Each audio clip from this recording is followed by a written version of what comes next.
it is time once again. Welcome back. Season 2, Episode 2.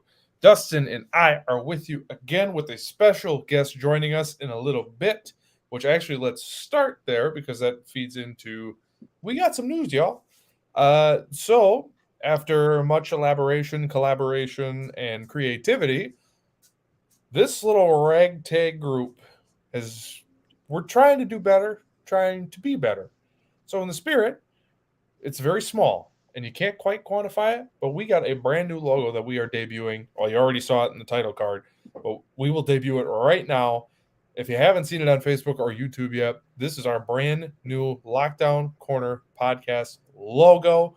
We are very excited about that, and you'll even see it up in the corner, which I will display now with our little live sign. So we are live on the air as always. Speaking of as of always, make sure to follow us on Facebook and on YouTube. Those are our two main platforms. Hopefully, this football season we'll get more into Twitter, but we got to get there first. We got a little bit of time yet, but make sure Facebook and YouTube for all of that. We got a lot of stuff to get into today, but before we start any of that, again, I know we mentioned it during our last show, but make sure we get a cause coming up. Dustin and I are both participating in it. Big cause, empoweredtutoring.org. They are throwing their first annual kickball classic. It's supposed to rain Sunday, so because of course it is. But if you can make it out, if you can spare a dime, a penny, it doesn't matter. These kids need help. This organization right here, they are supporting us, that we are going to be part of their feature spotlight sponsors tomorrow. We are sponsoring them. So synergy, as they say in the business. So support the people that support us, empoweredtutoring.org. And if you can, come on out to Appleton. Hi, Baxter. Come on out to Appleton. Support these guys. They work their butts off to give these kids better lives and better opportunities. So empoweredtutoring.org. So I think I covered everything by now. So yeah, let's just get right into it. It's been a minute since we've had full access to our library and stuff, so let me find it, and here we go. We'll start with News and notes from the league.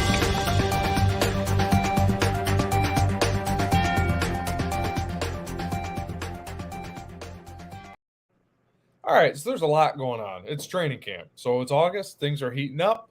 That also means people are getting paid. So right off the bat, we're going to start with probably the most electric of all the guys we're going to talk about. Deebo Samuel signs for an extension after all the turmoil, trade requests. He was never coming back. He doesn't want to be a running back. Everything's fine now. Money talks. He got 3 years, $71.55 million contract, 58.1 million of that guaranteed. Monster deal to keep Deebo in the Bay Area. Dustin, your first thoughts and reactions. I said, wow, that's a lot of money, first of all. I mean, Hell yeah. $58.1 million guaranteed. That's insane. But another thing is, like, I get it. Like, times change, things are different. But it's like, what happened to wanting to go out and win for your team and win a Super Bowl? But, like, now it's all about the money. Like, you see all the incentives he got. Like, because, like, before this all happened, he's like, oh, I'm never playing running back again. I'm never doing it.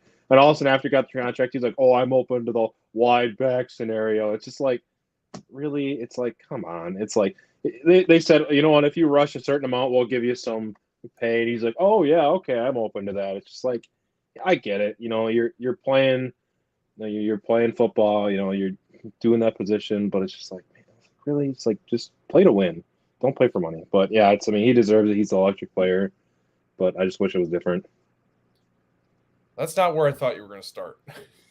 I did not think starting this conversation we were going to talk about playing for money. No, look, you throw that kind of money at me, I'll play running back, I'll play receiver, I'll go across the middle and get crushed by whatever linebacker you want to name. Yeah, cool. And the thing is, with Trey Lance now the starter, which we can get into that later, Garoppolo is free to request a trade. I guess he's working on that, but Kyle Shanahan sat him down and said, look, Trey's the guy. Thanks for getting us within a throw of the Super Bowl, but you're not it anymore. We're going to the young kid. And I don't blame him. Lance gives him so many more options, so I get all of that. They're going to need Deebo, and they're going to need him happy. because we saw Happy Debo last year. Good God. We have our family fantasy football draft, you and me. I think I have the 11th pick in the first round. If he's there, I don't know that he will be there, but if he's there, absolutely. I had him last year, and just the stats this guy puts up is nuts. But just his impact on the field too. That entire divisional game in Green Bay, I was so scared of him, even though the Green Bay defense dominated that game. And I know we've talked at length about that game, so we don't have to go back into it. But every time he touched the ball, I was terrified. And sometimes you just need guys like that, especially with the young quarterbacks. So good for Debo, good for San Francisco, not so good for the Packers because obviously San Francisco haunts them. Speaking of guys who are unhappy and thinking sidebar may I approach. You may. So Rick, before we move on from San Francisco, I just want to talk about something real quick. Did you see how Jimmy Garoppolo is working out of practice like he was not allowed in the practice right now? Did you see that at all? I did not see this, so please inform me.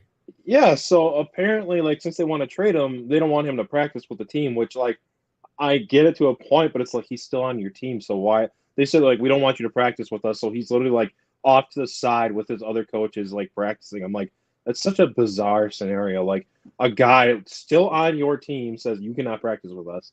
It was bizarre. But, yeah. I don't understand. I guess it's it's different because it's trading. I was thinking of putting it into context of like you or I going to work. Like, oh, we know, like, say you put in your 2 weeks notice, you know you're out of there. And they're like, well, just do your stuff. Don't worry about anything else. Like, they would never tell you that. Like, you would still go in there and still but professional sports is different. So I don't know if that analogy totally works. I mean, it's similar. Like, you know, it's just like, you know, he's ready to leave. Like, you both are. It's like, you know, a company like kind of wanted to fire you, but you kind of wanted to leave. So like, you're kind of in between. Like, yeah, you know, just kind of show up and do your thing, and you know, leave us alone. It's like, I don't get it. Like, why is that a good scenario for either side? Well, for Jimmy, he still gets his work in, so that makes sense. For the Niners, I guess it shows that they care about their guys, and that's kind of a stretch to even think about that. Because you're right. I mean, nothing. It's for Jimmy because the Niners owe him darn near nothing. So I didn't see that. This is the first I'm learning about it, so you're seeing my live reaction. Yeah, it's odd, but he's under contract. They paid him handsomely. I guess he did get them within a play of the Super Bowl. So I guess it makes sense that he's. I guess they're just like, come hang out, come get your reps. Or I guess come get reps with us, but not with us. I don't know. Very strange. I did not see that. So good little sidebar. Yeah, that was very bizarre.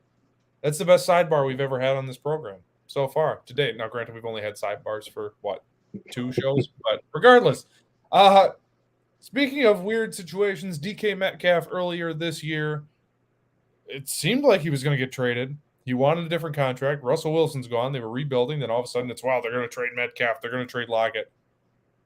As Lee Corso would say, not so fast, my friends. Was that today? Today or yesterday? Within the last 48 hours, he signs an extension, 3 years, $72 million, 58 of that guaranteed. So the beast from Seattle, not beast mode, that's a different player. But this cat is one of the biggest freak athletes in the world, and he gets paid. My question to you, why would he want to stay in Seattle? Or is this like one of those NBA deals where it's like, I'll take my money, I'll take the guarantee, because now he's guaranteed $58 million. No one can take that away from him. Is he still going to get traded? That was the first place in my mind went. It was like, oh, these players nowadays in all sports, give me my money, and then we'll worry about playing later. Which, I mean, I'm with you. At some point, it's like, I get it for them, because why wouldn't you get the most money you can? But anyway, what does this say for his future in Seattle? Because I still think it's pretty shaky. Yeah, I like you kind of elaborated too. I'm not so confident that he'll stay there. I mean, honestly, like, they're in a rebuild phase, so I don't see where they're paying why they're paying these guys so much money just to kind of lose. Like, I don't foresee them making a push into playoffs, like, at all, especially in their division. Like, I just don't see it. So yeah, I'm kind of questioning why they signed him for so much. Like, is it like you said? I wonder if they're trying to make him as a trade piece, maybe just to keep him and then trade him. Because I don't know if he has a trade clause or not. That'd be something I'd be interested to see. But I mean, I don't see why they would keep him when they're in a rebuild phase. It just doesn't make any sense. No, and he's 24 years old. So he's young enough where they could hypothetically be like, okay, for whoever our quarterback of the future is, this is who it is. And we got you one of the best weapons in football. I guess that makes sense. Football's odd because it's not like baseball or basketball. Basketball, everyone's looking for draft picks. Now, in basketball, you get draft picks so you can trade them for the next guy. But in baseball, I got my Cubs stuff on today. That we don't have to talk about that. But sorry, I'm pretty sure the Brewers just got swept by the Pirates this week. So, yay. Maybe at the tail end, if we have enough time, we can do a little baseball side chat. But you're trading these guys for prospects. Football is different because you can trade for picks, but those picks, I mean, you could trade Metcalf and maybe get a first, but Devontae Adams got 1 first and a second. So the values are way different in each sport. So I guess to keep him as a trade chip, fine, but there's not a ton of trades in the NFL. And if they happen in March. I think his value was highest in March because now he's got Geno Smith or Drew Lock to throw to him. It sounds like Geno Smith. We'll get there in a second. But it just, to me, I think he's grabbing his money because I think if I were him anyway, okay, I got 2 quarterbacks that aren't very good. My value is going to decline because why wouldn't it? So that whole situation's weird to me. I didn't expect him to get not to get an extension because he deserves one. I just didn't expect him to take one because now he's going to spend the next 3 years potentially in his prime playing for Geno Smith or a rookie quarterback that they bring in. So for the Seattle side, I get it. From his side, I don't know that I do. Speaking of things, go ahead. Yeah, I don't know if it's from a loyalty standpoint that he wanted to stay, that he's like, oh, they gave me a chance to come in, and because when he was drafted, he had that neck injury, and like they weren't sure like how he was. Maybe it's a loyalty thing. Like if it is that, hey, hats off to him, staying loyal even though they're in the rebuild phase. But like I don't think he's like at least he doesn't seem like he's that guy where he's like the loyal. I mean, because wasn't he demanding a trade, or didn't he want a trade or something like that? I don't know if it got to the point of a demand, but there was definitely like, hey, if y'all could trade me, that'd be cool. Yeah, maybe not. I'm not sure. It's hard to judge his character. Obviously, we don't know him personally at all, so it's hard to judge. But I guess maybe it's a loyalty thing. Hey, hats off to him. Good for him. Sure. And if that's the case, all right, cool. Look, it's his prerogative. He can get his money. He can play where he wants. That is his deal. That is his business. He's a grown-ass man. So I get it. I just, from his side, I would be thinking, oh, maybe I could get more on the open market. And he got a pretty good deal. But you're telling me some desperate team or some team that doesn't care about money, a.k.a. the Rams or the Raiders or the Dolphins or one of these teams that typically just throws money around, probably could get a competitive offer and probably in a better situation because that Seattle situation. Let's just get into it. We have it in our show sheet here. Geno Smith is ahead of Drew Lock. I don't have a lot of analysis on this, but what I can tell you is I don't care who they are playing this year. I will be betting against either one of them a lot. I will be hammering whatever the spreads are. I will be hammering against Seattle because I think they are going to be god awful. Yeah, I saw a post the other day. It said, they're like, if you think your team's bad, just imagine the Seattle Seahawks situation when their QB competition is Drew Lock and Geno Smith. Oh, that's just brutal. It's just miserable. I made so much money last year betting against Drew Lock, and now I get to do it potentially for a full season. Oh my God, I can't wait. Well, let's just go for poops and giggles. Let's go through this. So they open at home against Denver. That's not going to be a cakewalk. Russell Wilson going back to Seattle, that's a loss. I don't care who they are. San Francisco, loss. Atlanta at home, maybe they get that one. But you could argue that's a loss. Detroit, they go to Detroit. I don't want to do the whole schedule, but you get my point. Even the games against the quote unquote weaker teams, Detroit, Atlanta, it's just depending what the spreads are on those games. This wasn't on our show sheet. I kind of like the Lions this year. I don't know what their over-under is, but I bought some stock. It might be a penny stock, but I got some stock in the Lions. They were frisky last year. I kind of like the Lions. But anyway, do you have any more on the Seattle quarterback situation? Because it makes me nauseous. No, it makes me nauseous too. But can we talk about Sean's Kyler comment? I forgot to put that on the sheet. I got his contract up though. If you want to talk about that quick, that's Sure, an interesting scenario. Let's get into it. Yeah, we didn't have that one on our show sheet, but yeah, I don't know that we covered that last week. Yeah. Wow. So he got an extension of 5 years and $230 million in whatever chunk change, whatever. He got a massive contract to say the least. But yeah, there was a clause that he had to study 8 hours a week, and he was complaining about it. It's just like, this is where I go back to, are people really like this undedicated towards their own work? Like, imagine if you showed up to work every day, Alex, and you didn't sell a darn thing all day.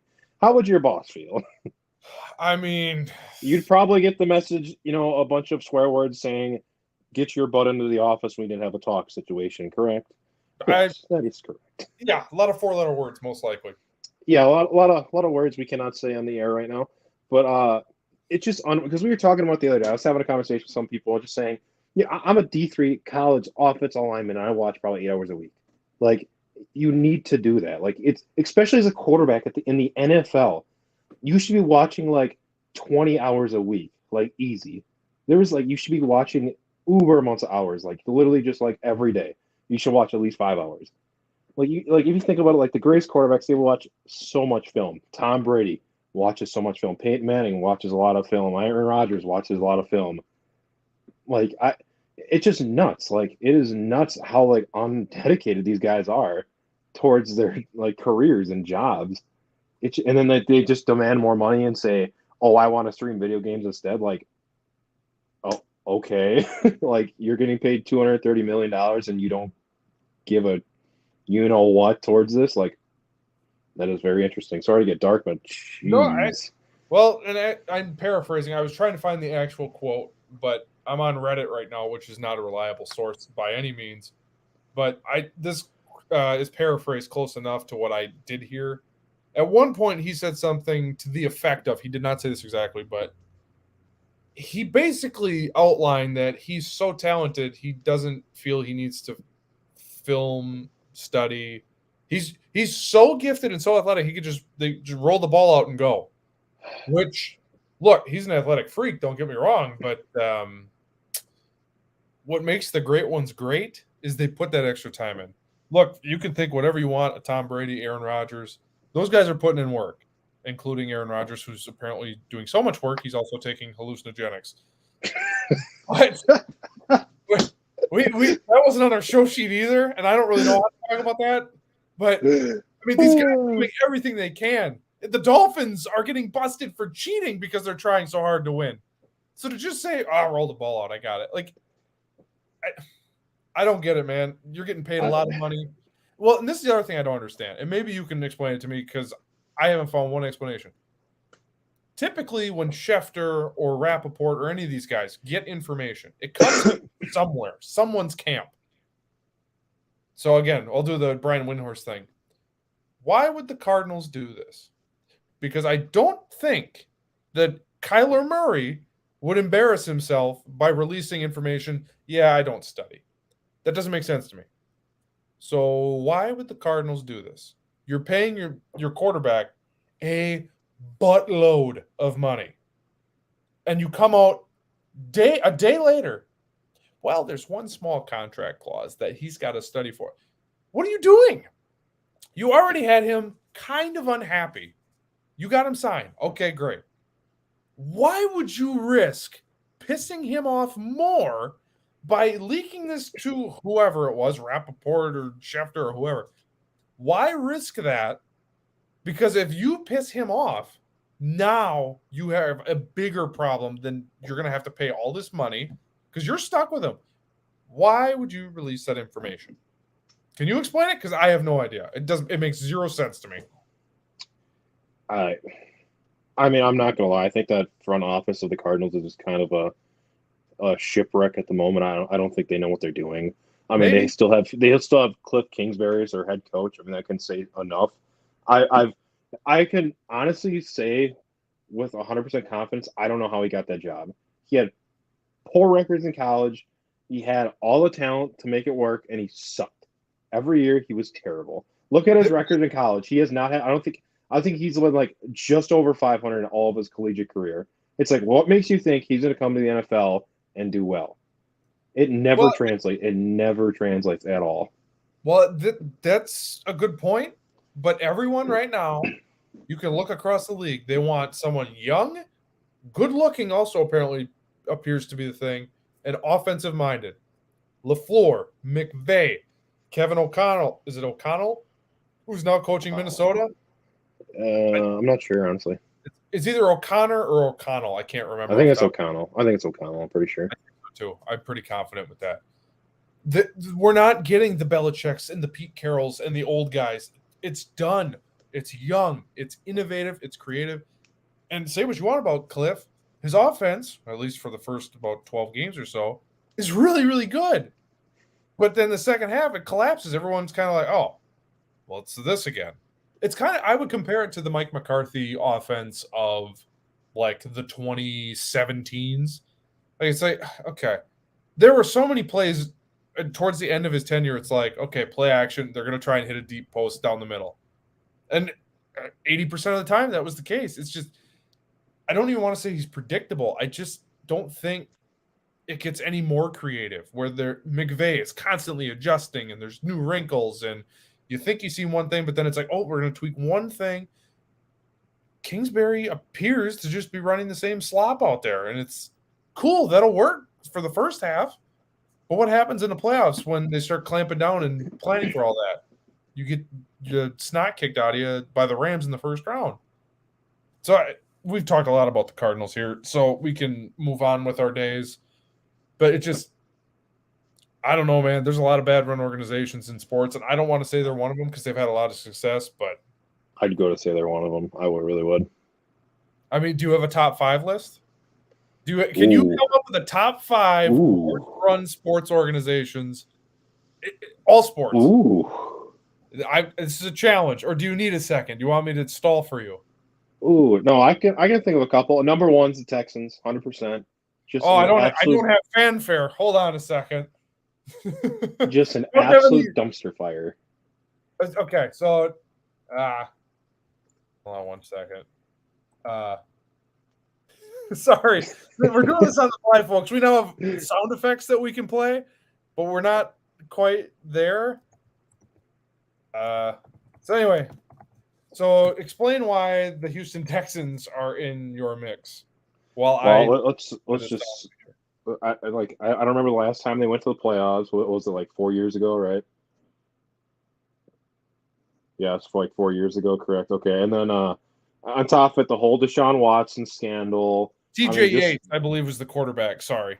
Yeah. I mean, you just look at their history, and it's just such a poorly ran operations. And like you're in Texas, like you're in the football state. You think, oh yeah, we're gonna have some success. We're gonna have good fans. I mean, who's a Texans fan? Like, name one Texans fan that you know.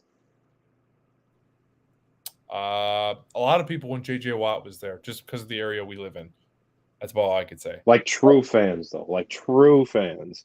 Hold on. Okay, fair enough. Oh, and Sean says the Chicago Bears. Hold on. Everybody slow down.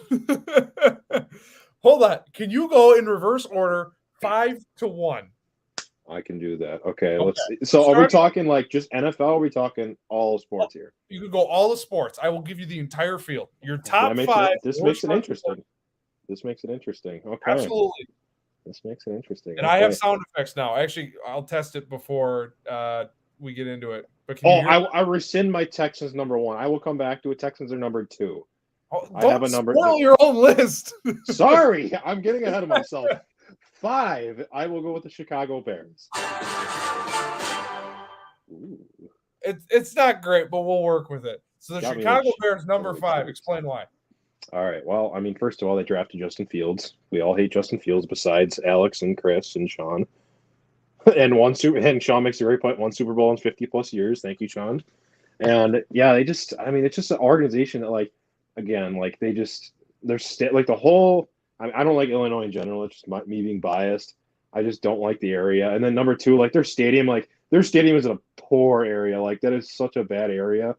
And then number three, the roster every year, they can never figure it out. Like one side or the other, just a dumpster fire every year. Thank you. Yeah. I think Sean could just do the talking for me. He knows a little better than I do. But I listen to a lot of Chicago radio because as a Cubs fan, I've been listening to a lot of ESPN 1000 this past week. The Bears they don't even want to play in Chicago. It's so bad. Their stadium's so bad. They can't do anything. They're trying to move out of the city. Now they're fighting with the mayor. Like, they have so much other stuff going on, including on the field. They got a rookie quarterback who's got talent. I don't care what you say about him. He's got talent, but they're just incapable of developing them. And to make it worse, they hire a defensive head coach when their rookie quarterback really needs someone offensive-minded to guide him to the next level. Otherwise, much like the Jets, the Bears are an organization that will kill your quarterback. And I love Justin Fields. I have beachfront property on Justin Fields Island. Okay. At this point, I'm dug in. Beachfront property. So I want him to do well. But their history says that it's going to be really tough. Dustin, number 4. Who's number 4 on your list? All right. So this one, I'll go with the basketball, and I'll go with the Sacramento Kings. That's a good shout. They should. Oh, my bad. Have they even won a championship ever? I don't even know. I don't think they have. Have they? They haven't made the playoffs since I think 2009. Yeah, it just just the area of Sacramento, and I'm not going to even say anything more, but it's just the area of Sacramento. There's no fans. Nobody enjoys their time there. Again, there's probably Sacramento fans in Sacramento, but other than that, no one's I can't wait to watch the Kings game, man. It just doesn't happen. I'm sorry, they're just a poverty franchise. They should just go to Seattle, in my opinion. 1,000% agree. However, quick shout out to the Kings because I bet them in a lot of parlays last winter, and I made out pretty well. They came through for me a bunch of times. Now, it was against the Knicks and the Thunder, but I still won money off them. So anyway, number 3, Dustin, third worst run sports organization. See, this is actually where it starts getting tough. 3 could go to a couple teams, in my opinion, but I'm going to have to go with the Miami Marlins. Literally it's just a farm team system where they just bring guys in and send them on their way, They got a brand new stadium, nice new stadium, for all the people in Miami, and no one goes because they suck. Hold on, folks. We have breaking news. Ladies and gentlemen, can I please have your attention? I've just been handed an urgent news story. Breaking news. And I need all of you to stop what you're doing and listen right now! This is very exciting. So we now have Dustin's 3, so we'll get the top 2 in a second. However, part of our rebrand announcement, it's not even really a rebrand, it's just upgrading, it seems. But anyway, we have a very special guest who's back. He's back. He's better than ever. He will, for the most part, as far as I know, will be a permanent fixture on this show once again. Ladies and gentlemen, Mr. Alec Rout. Well, Alex, you're the guy that just pals and just wanted to give it another go. So fans will have me.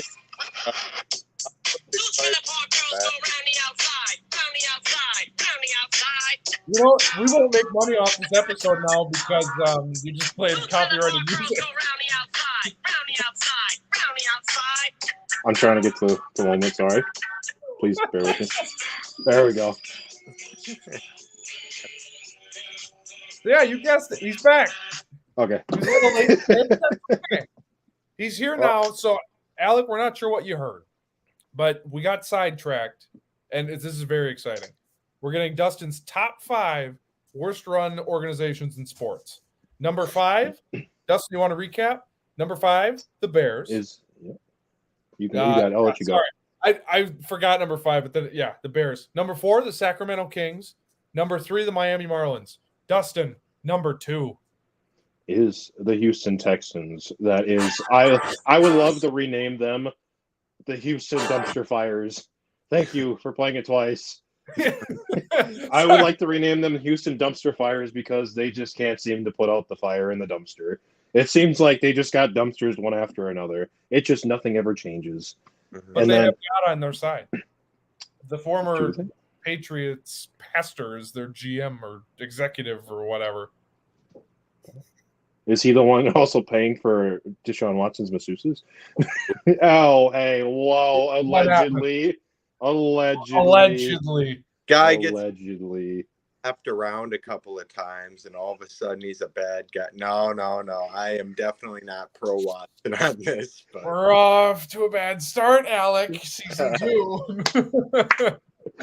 All right, let me kick her off. And at number one, Well, I think this should be number one on everyone's list because this franchise sucks.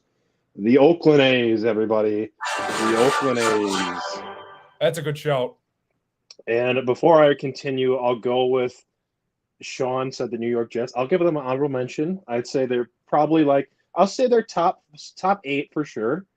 But I don't think they're quite to. I don't think they're quite to the 5 because I think they made some pretty good adjustments now. I think they might because for a while, I mean, they were a really good team. I mean, back in the 2010s, I mean, back-to-back AFC championships, right there in a Super Bowl contention. I mean, they're right there. I mean, they obviously rebuild phase, kind of, yeah. They made a couple mistakes, but I'd put them on honorable mention. But yeah, number one is Oakland A's. I mean, let's be honest here. Like, they don't know what the hell they're doing. Like, they have no idea. Like that GM, just like, yeah, he's like, because what was it like? I think like one player on, I think Kyler Murray had like twice the amount of salary than the entire Oakland A's roster. It was just like, it was something ridiculous. Like, why? Like, you're in California, probably making so much money, and you're not paying anybody. Like, they had all these great players, didn't pay a single one of them, let them go, and then they just did nothing with everybody else. It's just like, what are you doing? They're trading away all their good players. It's like, you have no prospects. Jacksonville is also, I'll give them a second honorable mention. They're pretty up there. OLI. For them. Dusty, how did the Browns not make the list? Is my question to you. How did I'm sorry, I don't like the Bears. I know Alex likes the Bears. I don't like the Bears. Maybe push them to number 6. Put the Browns at Browns are even higher than 5. Browns got to be like top 3. Alec, they've been through enough. Hold on. Alec, can you do this off the top of your head? Can you give your top 5 worst organizations in sports? Ooh. Yeah, starting with 5 and going to 1, or do you need us to stall for you? No, I'll never need anybody to stall for me. Just like Don Allworth never needed anybody to stall for him. Get it? It's a stall thing. But anyway, that was worth a stall. But I'm going to continue. So, number 5. Good to have you back, buddy. Thank you. Number 5. I'll go New Orleans Pelicans at number 5. I mean, let's just be honest. When they were the Hornets, Charlotte Bobcats. When they were the Bobcats, they were terrible. It's actually Bucks basketball game that I went to. It was Bucks Bobcats. This was back when they were known exclusively as the Milwaukee Joke. And let me just say the Jokes were hot that night because they took down the Bobcats. And I don't know, maybe Zion can rise him from the ashes, but so far, not so good. Number 4, I'm going to go with the New York Jets at number 4. I haven't been good in my lifetime. The best I've ever seen them was with Mark Sanchez at the helm. And if that's your best quarterback since, the 50s with Joe Namath, I mean, what are you for the past 70 years, right? They had Chad Pennington. Yeah, how dare you? All right. Yeah, but Chad Pennington didn't get him as far as Sanchez. So I got to go Jets number 4 for sure. Number 3, this was a great pick by Dusty, the Sacramento Kings. God, they're bad. Just terrible. Oh, God. They're so terrible. My thumbs just keep He's playing. just going crazy with it. He just wants it to play. I I love that we have sound Just effects keep now. it rolling. Yeah. Yeah, so I'll go Kings. I watched a video the other day going over their past like 20 years of draft picks. Everybody that they drafted that was worth anything, they traded away. They haven't been to the playoffs in over 20 years, and when they did go to the playoffs last, they got a first round elimination. Number 2, I'm going to go Detroit Lions. Ooh, good shout. Barry Sanders, Megatron, 2 of the best ever at their respective positions. Both of them retired early. That tells you that you've got a really dysfunctional organization. And finally, for number 1 on Al's toilet list of sports franchises, I'm going to go with the Cleveland Browns. Could you guys imagine if I just went off on Dustin like that for not putting the Browns in, and then I don't put the Browns on? No, That would have been amazing. I was kind of hoping. that would have been sweet, right? But yeah, no, I mean the Browns, since they had Jim Brown, have not done anything, right? I mean, who's the best? Baker Mayfield, probably the best. I'm going to go, Baker Mayfield's probably the best Browns quarterback since, Tim Couch, right? I would argue 2010 Derek Anderson. They went 10-6 and made the playoffs. Actually, no, they missed the playoffs. Hey, They can were I remind you 10-6. guys, 2 years ago, AFC Championship game, just 2 years ago. Broken clocks work right twice a day, so, I mean, I'll go. Yeah. All right. Well, that's totally derailed, but yeah, we'll probably do a lot more improving of top 5 lists because that was fun. I enjoyed that. Let's get to some Packer news. I know we're kind of branching out. It's not solid Packers anymore, but there's some Packers news. Starting, there's this kid. He wears number 87. And let me tell you, I think the number 87 for the Packers is magical because it's been Robert Brooks, Jordy Nelson, and now this kid, Romeo Doubs. Take a look at what he did in practice.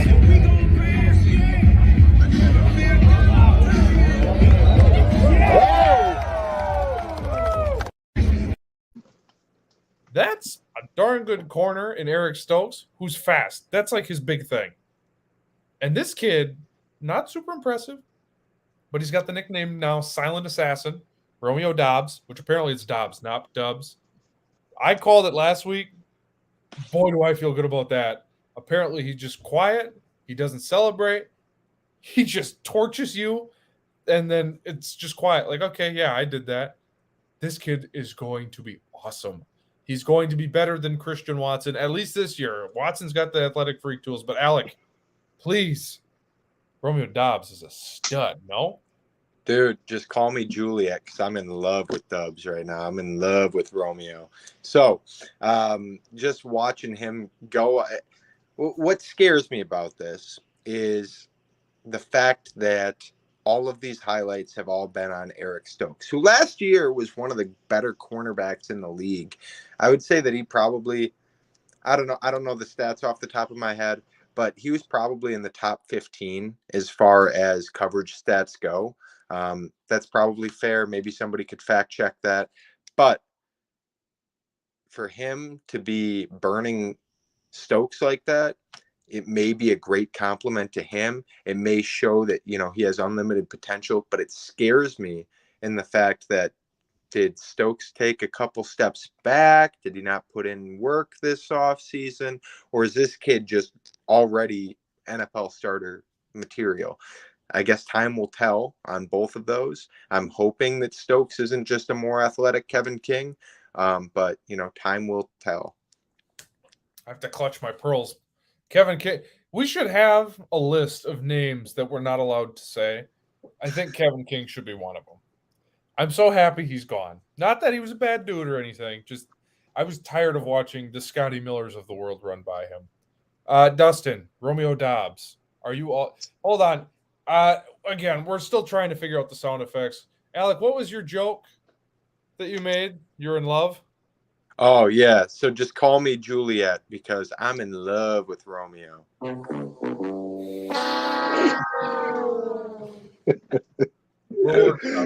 Anyway, Dustin, Romeo Dobbs. I mean, I agree with that. I love him. He's gonna be. I mean, when we drafted him, we got him in the 4th round, right? 4th or 5th round was one of the two. Fourth. I can't remember exactly. 4th. To get him in the 4th round, because I mean, he was an athletic stud. I mean, we knew that coming out of college, he was just an athletic freak. I mean, so pretty much the thing that they said out of college was Christian Watson has more overall talent and has a higher ceiling, but Romeo Dobbs has a much higher floor. He's much more polished, better route runner. He's got really nice speed on him. So, like, he's a lot more polished than Christian Watson is. The point that Christian Watson was he's 6'5" and he can run like hell. I mean, he is fast. Yep. But, I mean, he's just his route running and coming from that small D1 ball. You never know how they're going to turn out in the NFL. I mean, like, look at Carson Wentz, for example. You know, you never know how he's going to turn out. Obviously, he had those couple good seasons and he fell off. But likewise, you know, I think he's going to be probably our best receiver this coming year. I really do. I think he's going to have the most yards, receptions, touchdown. I think he's going to lead the board for us. I think so too. The only thing that would worry me is that other teams might zero in on that, and because he's a rookie, how is he going to handle that? I think we'll get even tomorrow. Tomorrow's family night, so we're going to get a decent idea of what he can do. And granted, it's family night. It's not even a scrimmage anymore. It's just drills. But to see him, if you're not going to family night, to see him on TV against real cornerbacks, it's all valuable. And I'm really excited for this preseason. Look, I don't want to have the Jordan Love conversation quite yet, although it sounds like he's had a pretty good camp so far, which is exciting. We don't need to necessarily have that yet. I want to see it live action before we formulate opinions, because right now it's just grainy training camp video, if any. So, look, if they don't need both of these guys to be studs, although it would be nice. But if they hit on just one of Watson or Dobbs, oh, God, is that going to be a luxury. Now you have a cheap receiver who's productive, along with, well, let's face it, Cobb's not making much money. Tunyon's not making much money. Lazard, I guess, got paid, but it's still not very much in terms of what receivers have been getting. I mean, we didn't even talk about Terry McLaurin. He got a nice deal too. All these guys getting bigger deals. So to have a productive, young-ish, well, not the ish is Randall Cobb because he's old, but everyone else is relatively young. So to have young guys on cheap contracts, that's valuable, and they've put those resources into the defense. So to get production out of one of them this year is going to be massive if they want to make a run. Speaking of rookie wide receivers, there's a guy who's a top 10 pick. His name is Drake London. We're going to show a little clip of this because this was pretty impressive. This is what he did in training camp.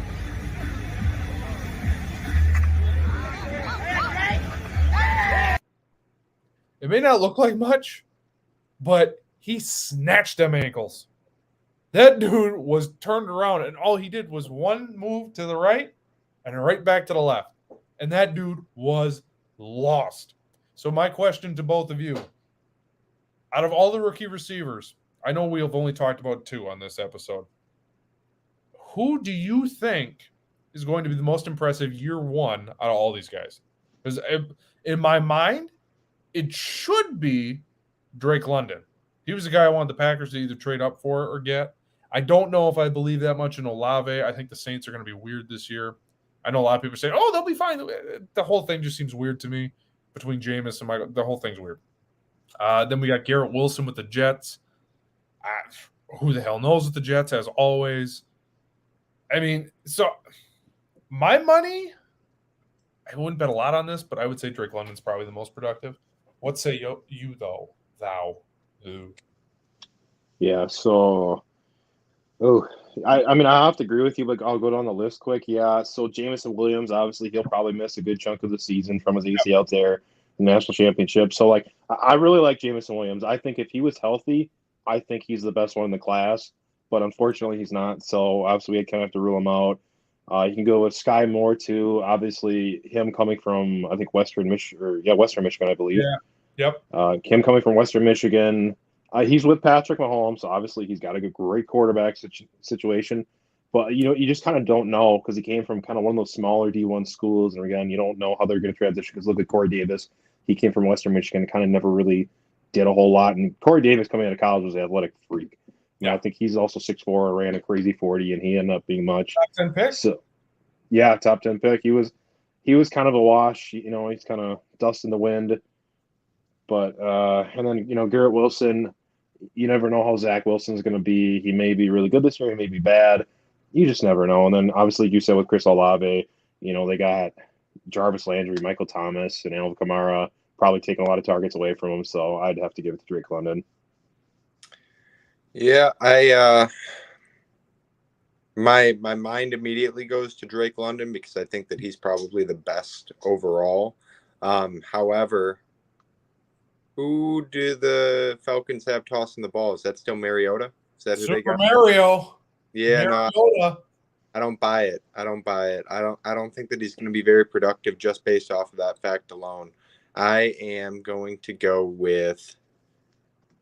Can I go with Packers rookie? Because I'm not sure which one it'll be. But with the receiving core that we have, one of those rookies is going to have to step up, whether it be Romeo, whether it be Watson. And I mean, we haven't seen Tunyon come back. He's going to have a slow back off of that ACL tear. Lewis is great, but he's more of a blocking tight end. Cobb is going to be good for 3 or 4 catches a game, but let's face it, he's not who he once was. Lazard, I think, is going to have a big year, and I think that the number 2 receiver for the Packers is going to be one of those 2 rookies. And I think that whoever it is, whoever works their way into that number 2 spot, I think that they're going to break 1,000 yards this year. I think they're going to have around 6 to 8 touchdowns as well, and I think that that'll be good enough with this receiving class. Having some main components getting hurt and others just not being with good quarterbacks. I think that breaking 1,000 and having between 6 and 8 touchdowns is going to be enough to be the best receiver in this class. We're not always going to get wowed with the Jamar Chases, the Justin Jeffersons who are coming out being top 5 receivers immediately. I think that this is going to be a year where, yes, there was a ton of receiver talent, but a lot of those receivers went to systems that aren't going to treat them very well, at least in this first year. So I'll go Packers rookie. Hey, look, I think Dobbs is getting – well, even that throw was from Aaron Rodgers, so I'm there with you. I think London is the best of all these guys, so it's easy to say, yeah, I think it'll be London because obviously I think he's the best of all of these guys. But if Dobbs can get some trust worked out, and now all of a sudden he seems to be locked into number 2, or at the very least the starting slot guy. I'm big on Dobbs. I said it last week. I will be banging that drum all season long, which actually brings up a question. It's not on our show sheet, so you guys might not be prepared for this. But I heard this on a different podcast the other day. Are we sure we're going to see him a lot in preseason? Because if y'all remember, Eric Stokes barely played in the preseason and in game 1, and I remember coming off or doing that show. Remember when they got killed by the Saints and we did that show and it was really sad and depressing? We all said, where was Eric Stokes? And then week 2 that changed and he was awesome, and then off to the races we go. I think they realize he's going to be important for them. Dobbs, that is. Are we sure we see him in the preseason a whole lot? I think we will because I think that the risk of injury, I don't think that it outweighs doing or having full speed contact one-on-one battles with NFL players. I don't think that he'll be out there a lot, maybe a quarter here, maybe a half, but he definitely won't be playing the whole game. That's for certain. And I've got a question for you guys. Dustin, go ahead and answer this one. But after you're done, when are we ready to pull the plug on Amari Rodgers? Is he done for? Is he going to be off of the team by next year? Go ahead, Dusty. Let me hear what you think about Romeo and then Rodgers. You just threw me a curveball. I'm ready for the fastball. I'm choking up and I'm swinging out of my shoes. I am ready for it though. But I agree. I think we'll see him in preseason. I think we have enough depth where they're not worried about an injury, where they're like, yeah, we can, if he gets hurt, we'll have a guy so he can get back. Hopefully, obviously, if there is nothing major, but hopefully nothing, I think we'll see him. I think we'll see most of our guys honestly play, but things could change. You never know. I mean, the Packers are the Packers. They're always changing their mind like the weather in Wisconsin. So, but as far as Amari Rodgers, oh, yeah, you threw me a hard curveball there. Can I answer while you think? Yes, please. I got stock in Rodgers. I can't explain why. He was bad last year. And don't get me wrong. He didn't show many flashes. He also didn't get the opportunity. He'll have a preseason and he'll have a regular season. Make or break. Much like a lot of other guys in the NFL, Tua comes off the top of my head. If you can't do it now, there is nobody stopping you. Because it's Lazard, it's Dobbs, it's Cobb, and then what? Watson's hurt. Watkins, we have no idea what we're getting from Sammy Watkins at all. I forgot he was on the team until last week. I don't have a lot of it. Penny stock. But I got some Amari Rodgers stock because I do think at the very least he'll be returning kicks. And none of us want to see that. But because we saw it last year and it was awful. But he can at least do it. I mean, he wasn't great at it, but he's a body. I just think they're going to use him more creatively. It sounds like he's slimmed down. He was pretty bulky, like he was going to be a running back last year. Sounds like he's slimmed down, not maybe college weight, but slimmer. I think that helps. I wouldn't count him out yet. That's all I'm going to say. I'm not going to say he's a Pro Bowler. I'm not going to say he's going to be the number 2 receiver. Not saying any of that. Just be patient. That's all I would say. All right. So after you saying that, this is a tough one because I really want to have hope, but I do not have much left. Like any little like tiny sliver of stock I have left on him is on the market now. Like he's got the preseason to wow me, and if it's not, it's gone. Like, but do you necessarily need a wow from him? I guess is my point that I'm trying. I do. After such a poor season last year, like I mean, I have many choice words for him and how bad he performed. Like he was a 3rd round pick, and he performed that way. It's like, wow, I can't believe we wasted a pick on you. Like, fair enough, but it takes these guys, especially receivers, except when you're Jamar Chase or Justin Jefferson, it takes these guys time. Maybe he was not prepared for the role. Maybe he thought he was supposed to get a different role and ended up in a different one. So I guess, what do you mean by wow? What exactly are you looking for when you say I want wow plays? Are you talking diving catches? Are you talking like explosive big plays? Like, what do you need from him to be like, okay, you know what? I'm in. Not a lot. I'm in. So the number one, you can go. All right. Well, so sorry to cut you off like that, but I don't need to see a lot of wow plays, but I need to see a play, at least one play, where I can see, okay, this guy has potential to be a legitimate star. Like, of course, you're not going to have these overnight sensations like the Jamar Chases every single year. But you guys remember Randall Cobb, his rookie year? What did he do in the first week of that rookie year? I was at that game. Kick for a touchdown. Yeah. Insane play. Now, that rookie year, Cobb wasn't like that all the time, right?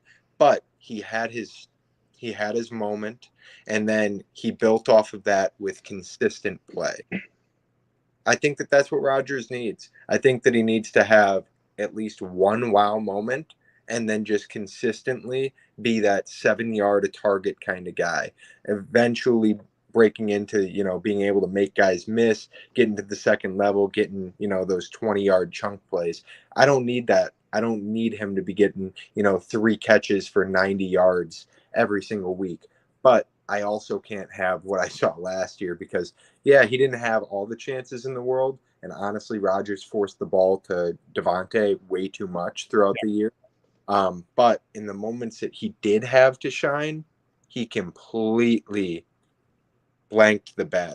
Is this rebrand, are we allowed to swear yet, or is that still off the table? Well, maybe just hold off on the swearing this week. We are getting sponsored by a charity tomorrow, so maybe we'll hold off on the cursing this week. All right. Yeah. So, yeah, I think that he probably made a mess in bed in the shots that he did have. No. Well, so, Dustin, I want your answer on this. We're not trying to cut you off here. But I guess Alec, you kind of backtrack on this a little bit, but you said star. You said, I want to see star potential. At this point, I don't know that I'm looking for star potential. Would you consider, let's say, this might be a bad comparison, but someone like Hunter Renfrow, right? He just catches the ball. It might only be for 5 yards at a clip, but he just catches the ball. Fantasy-wise, he's kind of a superstar, but just because if you're in PPR leagues, then look, next week we're planning on doing a whole fantasy football bonanza thing. We'll get into that before we sign off here. But like Hunter Renfrow, Clemson guy. If you just catch the ball and fall down, at this point, fine, I'll take it. I guess. Dustin? Are you looking for him to be a star, or just, hey man, just catch the GD ball and let's move on with our day?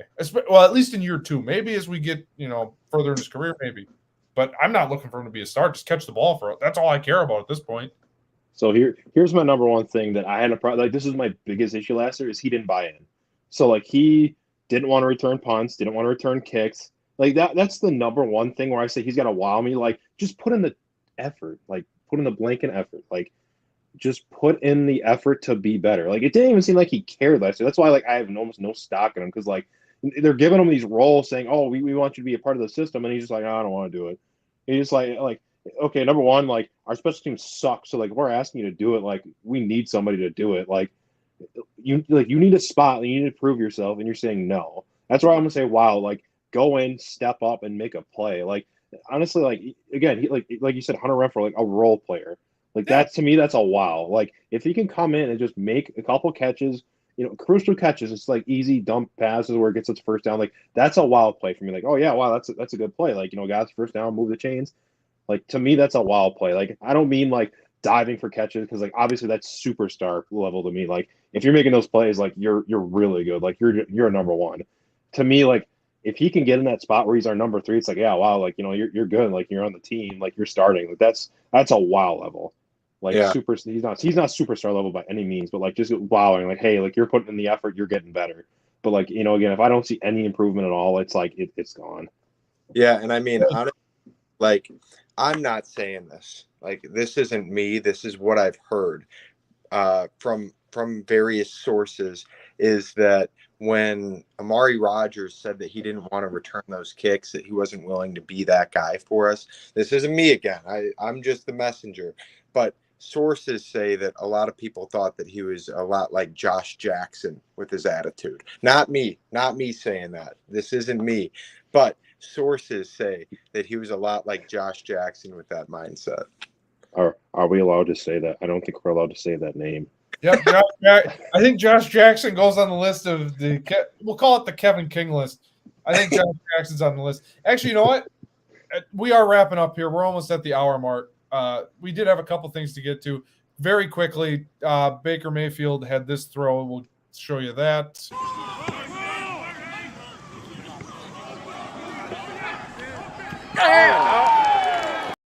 Who wins the training camp battle? Rapid fire. Mayfield, Darnold, go. Mayfield. Yeah. Okay, we're all in agreement there. I think he's NFL comeback player of the year. Hot take. I'll move on. Dude, I'm with you. I defend Baker more than most. I don't know why I love these young quarterbacks so much that I feel the need to defend him after mediocrity. But dude, I'm with you. I kind of like Mayfield this year. He's got weapons. I think Mayfield will lead him to a 7-10 season.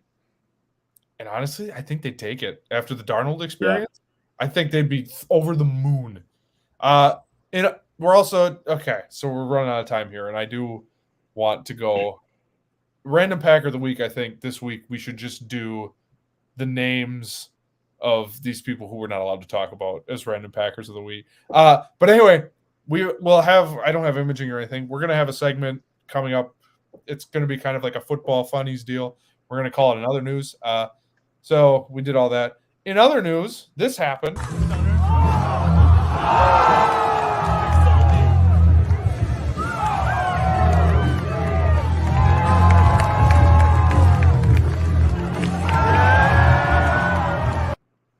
Electric. So that happened. I love it. Nothing really more to say. So as the season goes on, obviously we will get more football funnies, and we will throw it in our segment called In Other News. We're going to tweak the Random Packer of the Week segment a little bit this week, but let's play the imaging. It's time to get wacky. It's time for Random Packer of the Week.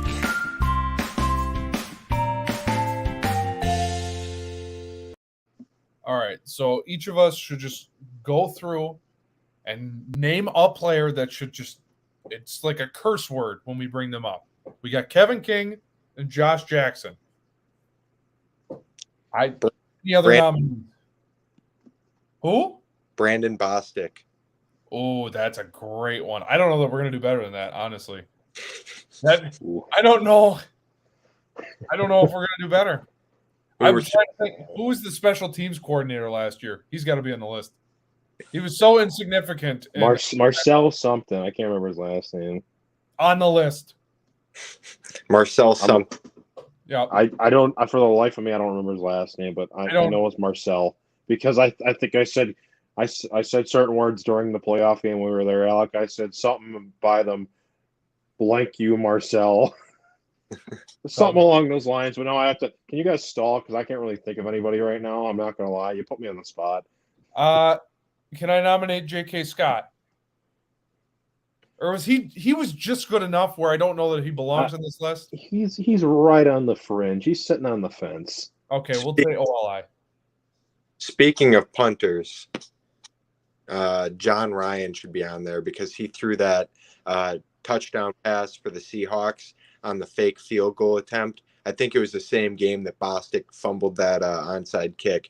And that I Ryan, and after that I was like, man, this guy just got to go home. I couldn't deal with it. So, Dusty, is that enough time for you, pal? What do you think? Oh, Ty Montgomery.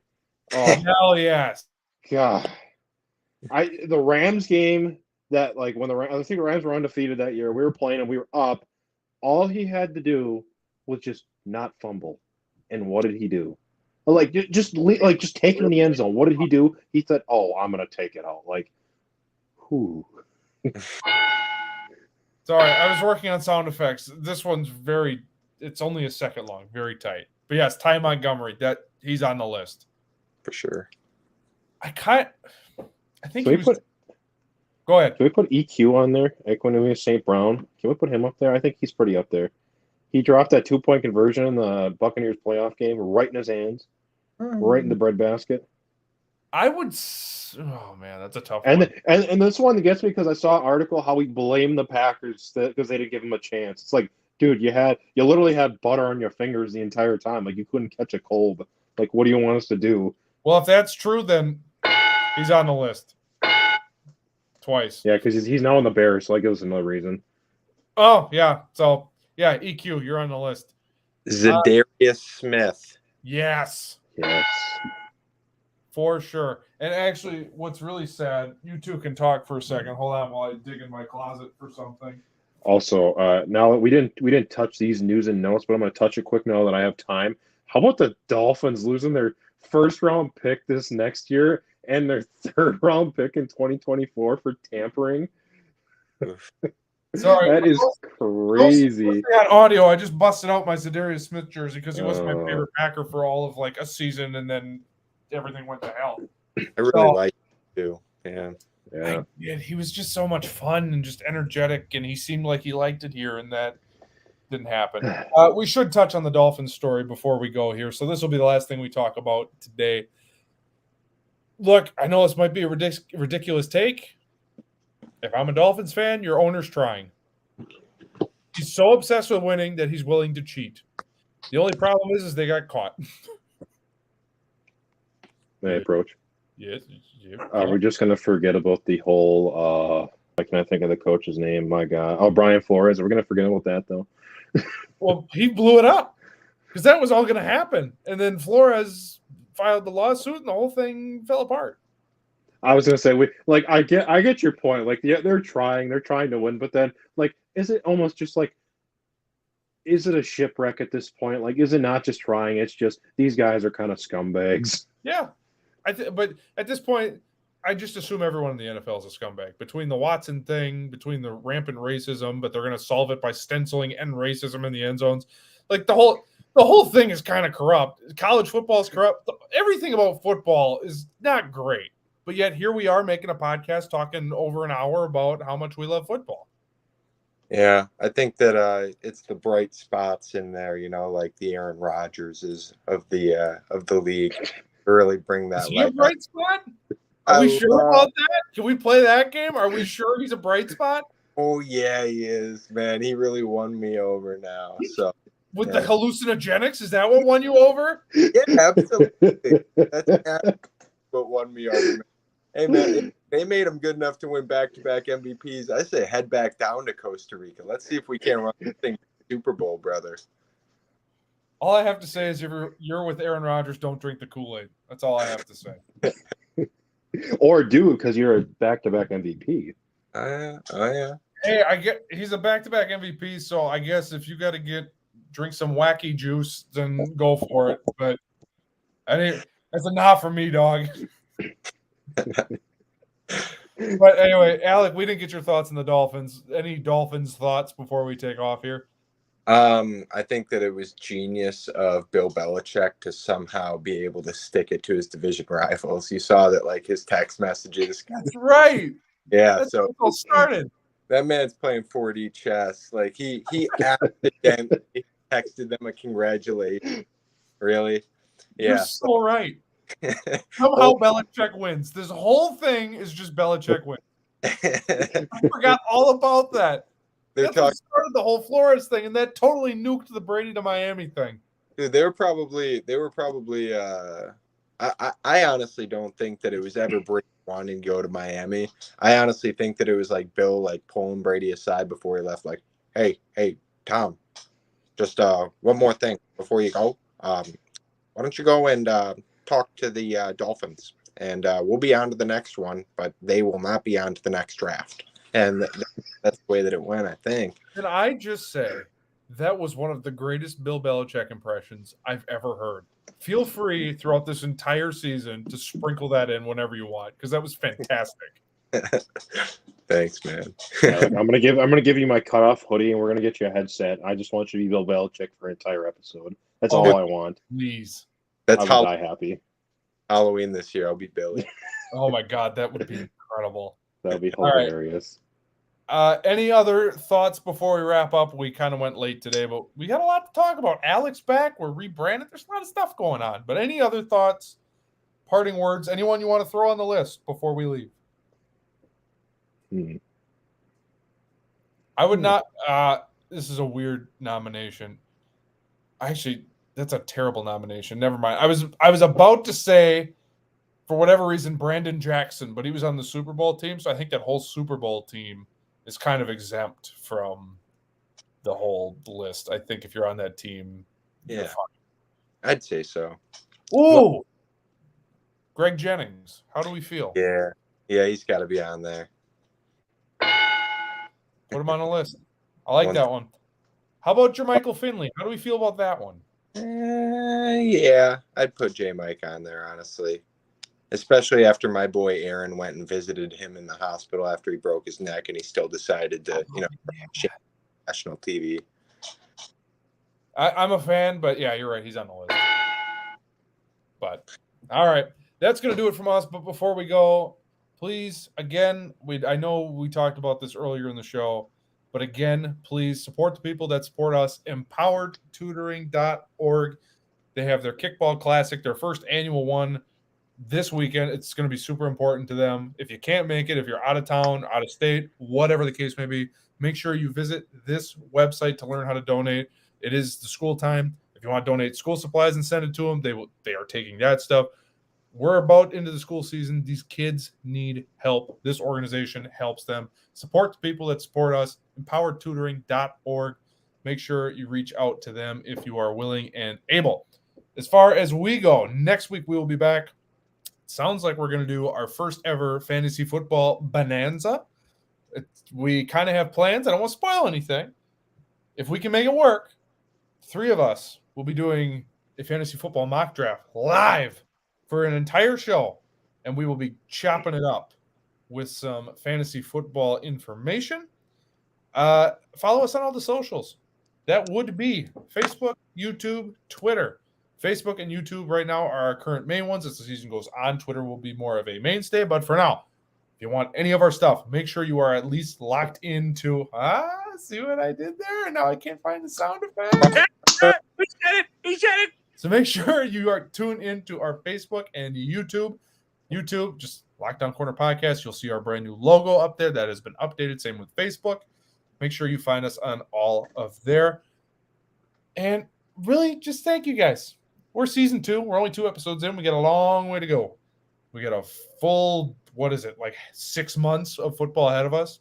So just from us to you. I know it's not the holiday season, but thank you. Just thank you for this love and support that you have given us through at least a season and 2 episodes. So thank you. Also, welcome back, Alec. Thank you for coming back. Fun to have you. We're looking forward to having you back. And really, we're just looking forward to being back. And that's what we're going to do. Family night tomorrow. Oh. Before we go, I do Yeah. just to let everybody know why I'm back. So for the past year while I've been away, Dustin has called me every single day at 2 a.m. And all that he did, because he left voicemails because I didn't answer because I'm Who not. leaves a voicemail in 2022? That's offensive. Yeah, I know it's offensive, but I mean, look at this. But he would call me every single night, 2 a.m., and he would leave me the same voicemail, and it would just be, "Baby, come back. You can blame all on me." I would just hear him sniffling and crying in the background, and eventually I was like, you know what? I will come back. So thank you, Dustin, for being so persistent. I've really missed you guys, and I'm excited to be back. Hey, you know what? I'm the best salesman and recruiter out there. If you can't have your way, make your way, baby. And that's advice in life for all of you listening from Great advice. the one and only Dustin Burgundy 51. You can find him I'm gonna on put that in Twitter. my description in Twitter now.